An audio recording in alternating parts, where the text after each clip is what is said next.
Assalamualaikum warahmatullahi wabarakatuh.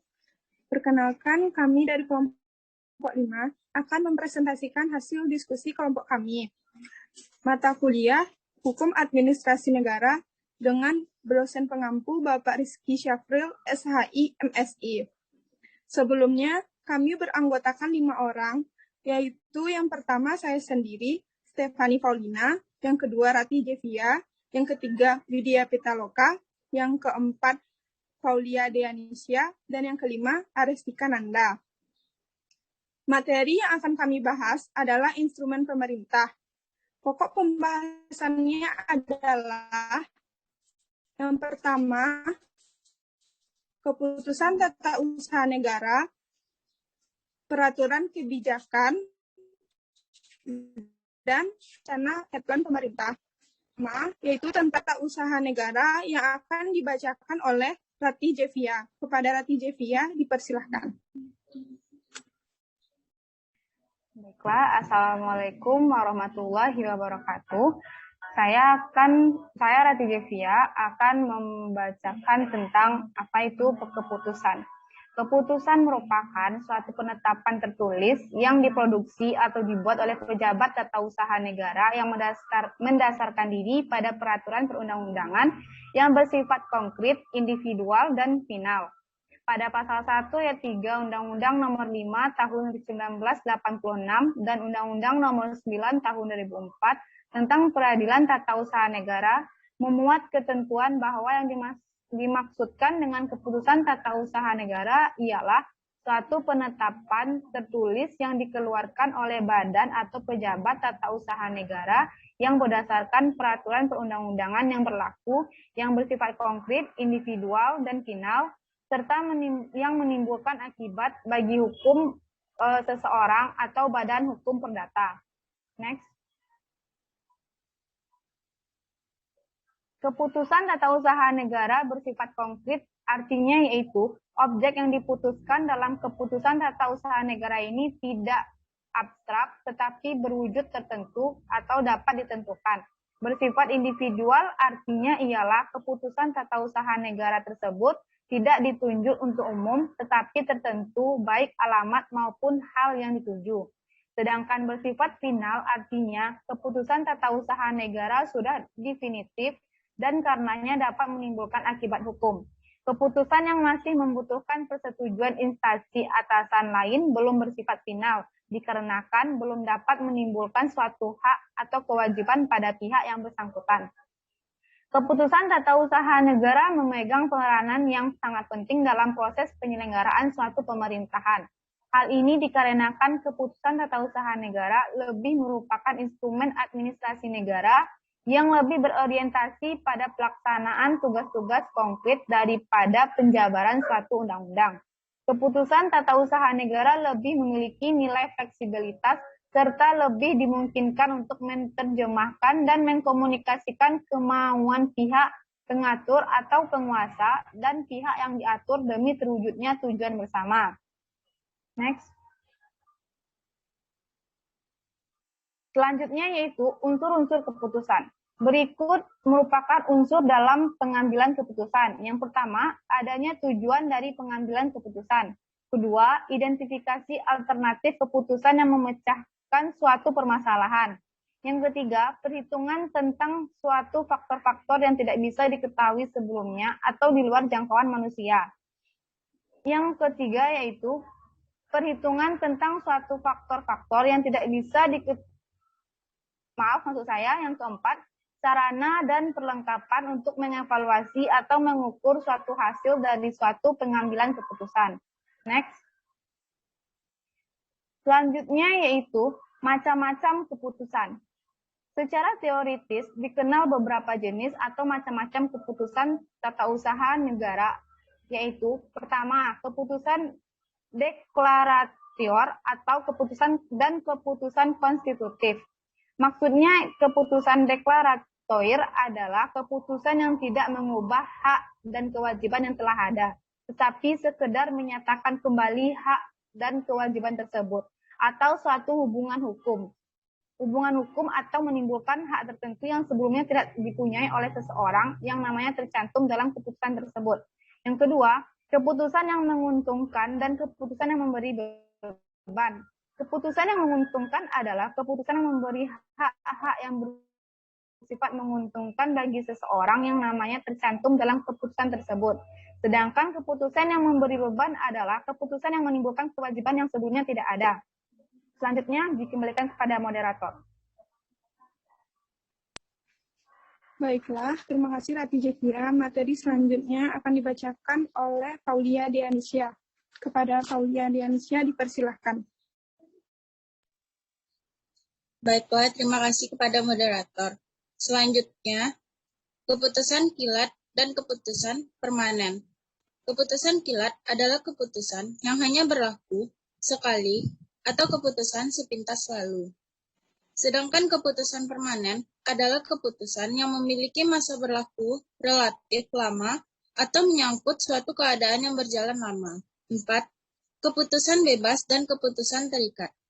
Keputusan bebas adalah keputusan yang didasarkan pada kewenangan bebas atau kebebasan bertindak yang dimiliki alat perlengkapan pemerintahan, baik dalam bentuk kebebasan kebijaksanaan maupun kebebasan interpretasi. 5. Keputusan perorangan dan keputusan kebendaan. Keputusan perorangan adalah keputusan yang diterbitkan berkaitan dengan kualitas pribadi seorang.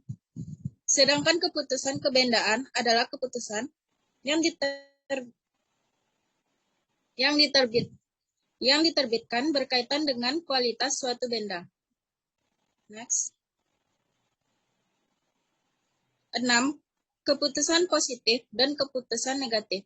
Keputusan positif adalah keputusan yang menimbulkan hak dan kewajiban bagi yang dikenai keputusan tersebut, yakni berupa pernyataan, menerima atau mengabulkan permohonan. Sedangkan keputusan negatif adalah keputusan yang tidak menimbulkan perubahan hak dan kewajiban yang telah ada, yakni berupa pernyataan tidak berkuasa, tidak menerima atau menolak permohonan. Keputusan yang dikeluarkan oleh badan atau pejabat pemerintah, tata usaha negara, akan berpengaruh bagi masyarakat selaku pemohon dan menimbulkan akibat hukum tertentu. Oleh karena itu, setiap KTUN yang dikeluarkan oleh badan atau pejabat pemerintah atau tata usaha negara harus sesuai dengan ketentuan dan syarat yang berlaku agar keputusan yang dibuat merupakan KTUN yang sah. Next.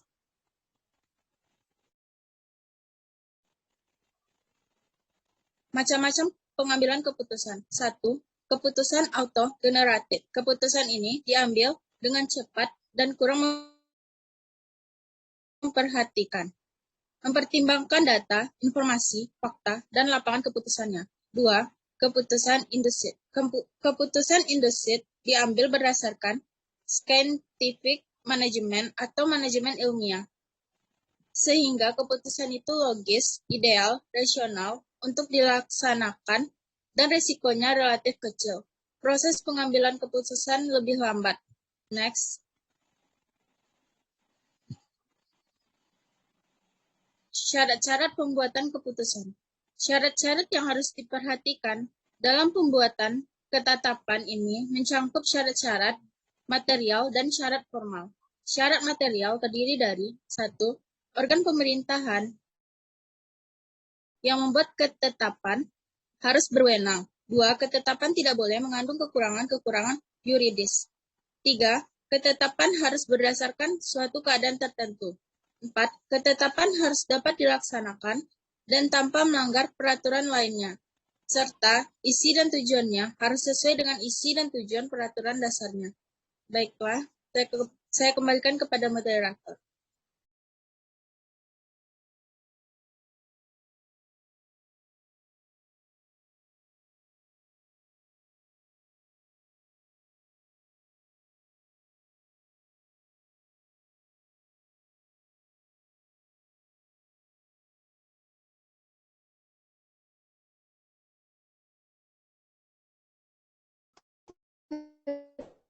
Terima kasih kepada Paulia Diansyah. Materi selanjutnya akan dibacakan oleh Widya Pitaloka. Kepada Widya Pitaloka dipersilahkan. Baiklah, terima kasih kepada moderator. Saya akan melanjutkan materi selanjutnya, yaitu sedangkan syarat formil terdiri dari 1. Syarat-syarat yang ditentukan berhubungan dengan persiapan dibuatnya ketetapan dan berhubung dengan cara dibuatnya ketetapan harus dipenuhi. 2. Ketetapan harus diberi bentuk yang telah ditentukan dalam peraturan perundang-undangan yang menjadi dasar dikeluarkannya ketetapan itu. 3. Syarat-syarat berhubung dengan pelaksanaan ketetapan itu harus dipenuhi. 4. Jangka waktu harus ditentukan antara timbulnya hal-hal yang menyebabkan dibuatnya dan diumumkannya ketetapan itu harus diperhatikan.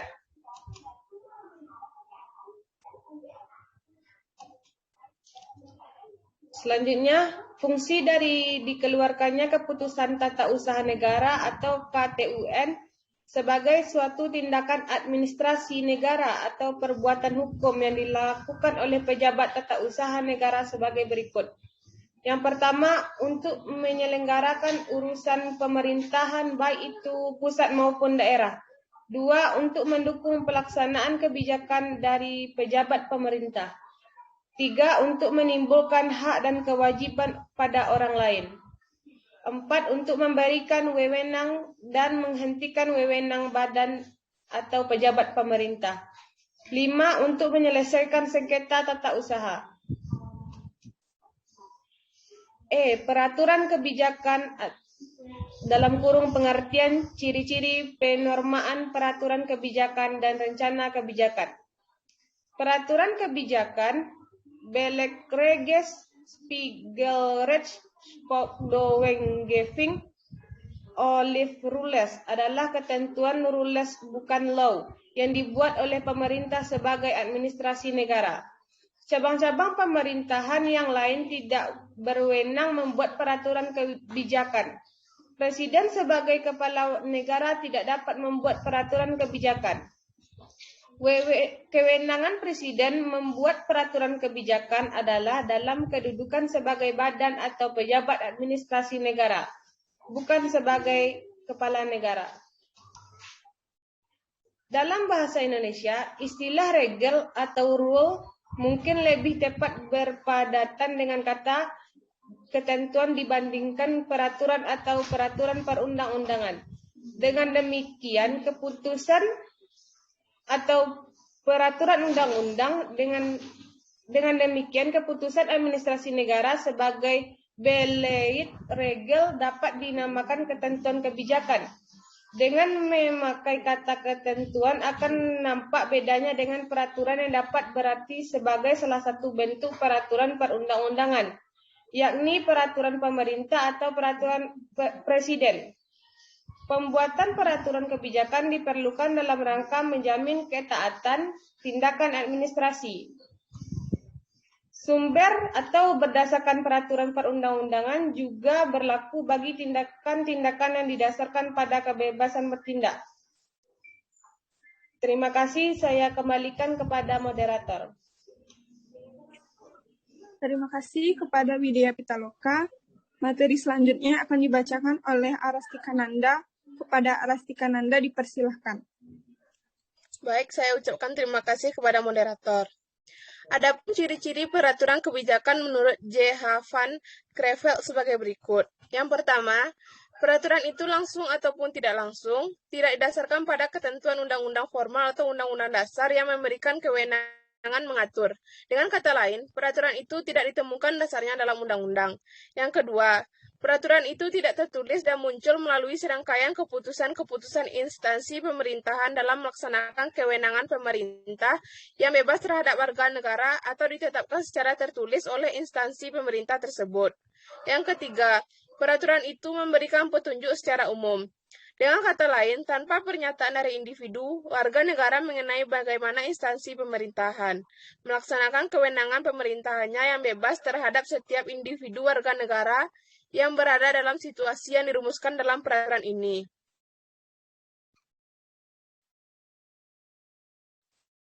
Kebijakan sebagai berikut.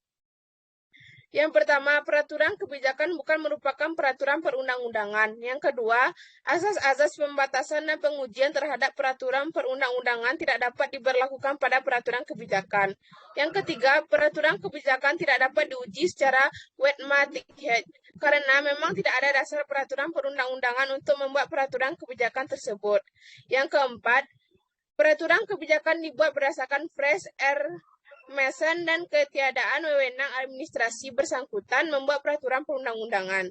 Yang kelima, pengujian terhadap peraturan kebijakan lebih diserahkan pada Delmaktihed dan karena itu ujinya adalah asas-asas umum pemerintah yang baik. Yang keenam, dalam praktik diberi format dalam berbagai bentuk dan jenis aturan, yaitu keputusan, instruksi, surat edaran, pengumuman, dan lain-lain. Bahkan dapat dijumpai dalam bentuk peraturan.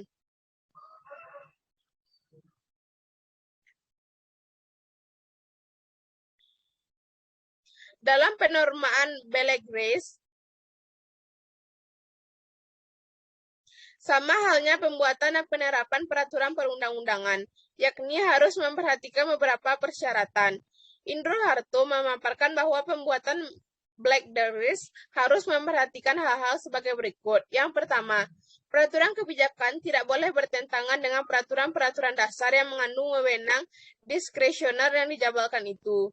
Yang kedua, peraturan kebijakan itu boleh nyata-nyata bertentangan dengan nalar nasihat. Yang ketiga, peraturan kebijakan harus dipersiapkan dengan cermat. Semua kepentingan, keadaan, serta alternatif-alternatif yang ada perlu dipertimbangkan. Yang keempat, isi dari kebijakan harus memberikan kejelasan yang cukup mengenai hak-hak dan kewajiban-kewajiban dari warga yang terkena peraturan tersebut. Yang kelima, tujuan-tujuan dan dasar-dasar pertimbangan mengenai kebijakan yang akan ditempuh harus jelas. Yang keenam, peraturan kebijakan harus memenuhi syarat kepastian hukum material. Artinya, hak-hak yang telah diperoleh dari warga negara yang terkena harus dihormati.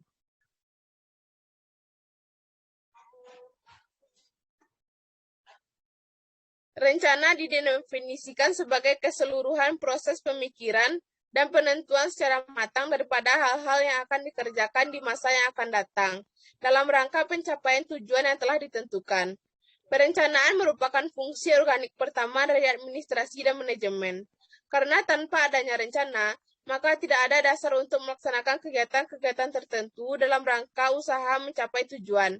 Dalam menyelenggarakan pemerintahan negara, pemerintahan wajib merencanakan rencana-rencana pemerintahan dalam suatu periode tertentu. Yang biasa dituangkan berupa RPJM ataupun RPJP 27 penjelasan pasal 14 ayat 7 dalam lampiran Undang-Undang Nomor 30 Tahun 2014 KTUN. Erat kaitannya dengan rencana-rencana kerja pemerintahan. Di Indonesia, perencanaan sangat berperan dalam pelaksanaan pemerintah. Disadari bahwa berbagai upaya dan kebijaksanaan yang diambil oleh badan-badan atau pejabat tata usaha negara adalah berkaitan satu sama lain, serta memiliki konsekuensi keuangan yang saling berpengaruh. Karena perlu terlebih dahulu dibuatkan rencana-rencana yang berkaitan secara sinkron, serta tidak tumpang tindih dan utamanya efisien dalam pembiayaan. Saya kembalikan kepada moderator.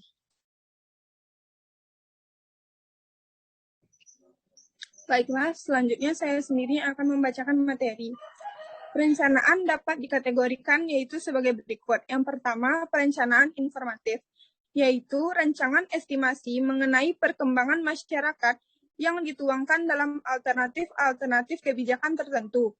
Yang kedua, perencanaan indikatif, yaitu rencana-rencana yang memuat kebijakan-kebijakan yang akan ditempuh dan mengindikasikan bahwa kebijakan itu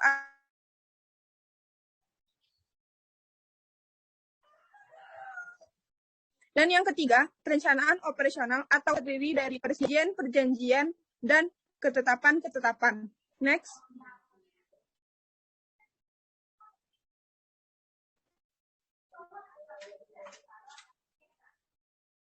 Di dalam hukum administrasi negara, yang penting hanya rencana-rencana yang mempunyai kekuatan hukum. Perencanaan sebagai tindakan administrasi negara harus memperhatikan hal-hal yang dikemukakan oleh Bintoro Cokroamijojo sebagai berikut. 1. Berorientasi untuk mencapai tujuan. Yang kedua, berorientasi pada pelaksanaannya. Yang ketiga, perspektif waktu. Untuk mencapai tujuan tertentu bisa saja dilakukan secara bertahap. Yang keempat, perencanaan harus merupakan suatu kegiatan kontinu dan terus-menerus. Next.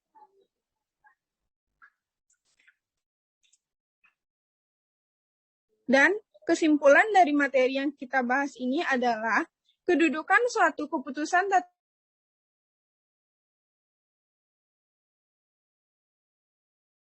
dalam sistem hukum di Indonesia adalah bersifat keputusan yang mana bersifat final, namun bukan merupakan hukum perdata dikarenakan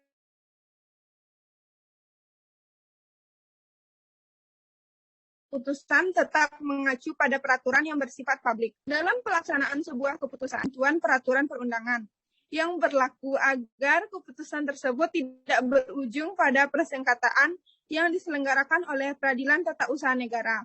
Karena keputusan pejabat tata usaha negara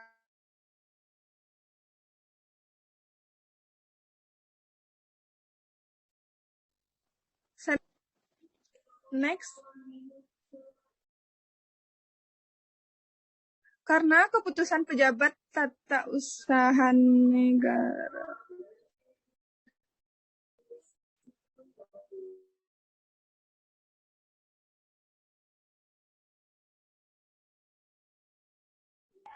Lanjutkan. Next. Bagian kesimpulan tadi.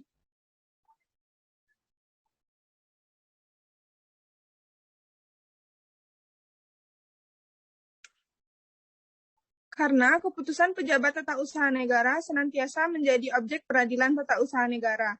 Kewenangan pembentukan peraturan kebijakan yang bersangkutan pun dapat dipersoalkan dalam peradilan tata usaha negara. Sekian materi dari kelompok kami. Mohon maaf apabila ada kesalahan. Wabillahi taufiq wal hidayah. Wassalamualaikum warahmatullahi wabarakatuh.